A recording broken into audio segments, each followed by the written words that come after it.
আসসালামু আলাইকুম, শুভ সকাল সবাইকে।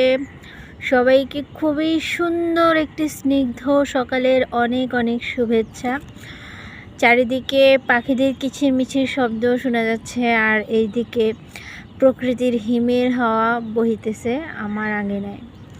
দারুণ মুহূর্ত, দারুণ মোমেন্ট, অনেক ভালো লাগছে। তো কেমন আছেন সবাই? নিশ্চয় অনেক ভালো আছেন, সুস্থ আছেন এবং নিরাপদে আছেন। সবাইকে আন্তরিক ধন্যবাদ আমার জানাতুন নাইম পেজ এবং জানাতুন নাইম ইউটিউবের সাথেই থাকার জন্য। খুবই সুন্দর একটা ফুল ফুটেছে, কুঞ্জলতা ফুল। অনেক দিন পর ফুটেছে, অনেক দিন পর মানে হবে 4-5 দিন পর ফুটেছে। এর একটা বড় কারণ হচ্ছে, আমি জানি না কেন জানি না, হচ্ছে এই যে গাছগুলো লতাগুলো হচ্ছে ঢালের সাথে যাচ্ছে। এই যে আরেকজন ইনি হচ্ছে এদিকে উঠতেছেন, আমি চাচ্ছিলাম এই গাছের যেন ইনি যান। হ্যাঁ, আর এই যে ফুলটা দেখছেন, এই ফুলটা অনেক দিন পরে ফুটছে, আর তার পাশে হচ্ছে দুইটা কলি, সেগুলো ফুটে নাই, না ফুটে এগুলো হচ্ছে কলি থাকা অবস্থায় নষ্ট হয়ে গেছে। সবাই মাশাআল্লাহ বলবেন কিন্তু। হ্যাঁ, যাই হোক, আমাদের নজর কিন্তু সব কিছুতেই লেগে যায়, ফুলের সাথেও লেগে যায় এবং মানুষের উপরও লেগে যায়, সব কিছুতেই লেগে যায়। সবাই মাশাআল্লাহ বলবেন অবশ্যই। তো এই যে ফুলটা দেখতে পাচ্ছেন, এই অনেক দিন পর, প্রায় 1 সপ্তাহ পর আমি এই ফুলটা দেখতে পেলাম।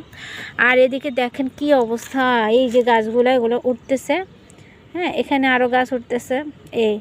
এই যে আশায় ছিলাম, আমি খুবই আশা ভরসায় ছিলাম যে এই ফুলগুলো ফুটবে, 3টা ফুল ফুটবে আর আমি ভিডিও করব, আপনাদেরকে দেখাবো, খুব আশায় ছিলাম।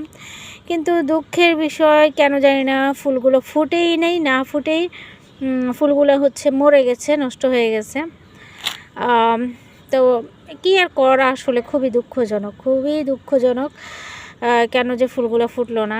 আচ্ছা ঠিক আছে, আবার হচ্ছে ফুটবে। এই যে আরও কিছু কলি বের হচ্ছে, এই যে ফুলের কলি বের হচ্ছে, ওই যে আরেকটা বের হয়েছে। তো আশা রাখি এগুলো ফুটবে, আর গাছ তো বড় হচ্ছে। এই যে তেনারা হচ্ছে অনেক দূর যাচ্ছেন, দেখা যাক তারা কত দূর যাইতে পারে, আমি সেই অপেক্ষায় আছি। আর এইদিকে আমি হচ্ছে এই গাছটা এনে দিছি, লেবু গাছটা, যেন এই গাছটা এখানে আসতে পারে, তাই এখানে এনে দিলাম। আর এই হলো আমার গাছেরা, সবাই গাছগুলোর জন্য দোয়া করবেন। আর গাছগুলোর যত্ন আসলে নেওয়া উচিত, আমি নিচ্ছি যতটুকু সম্ভব। যদিও আমার গাছ না, এটা আমাদের বাড়িওয়ালি আন্টির গাছ, সেটা আমি আপনাদেরকে আগেও বলেছি। তো যাই হোক, এই হলো আমাদের প্রিয় ফুলটা ফুটে আছে, এটা আপনাদের সাথে আজকে শেয়ার করলাম। দারুণ একটা ফুল। আল্লাহ হাফেজ, ভালো থাকবেন সবাই।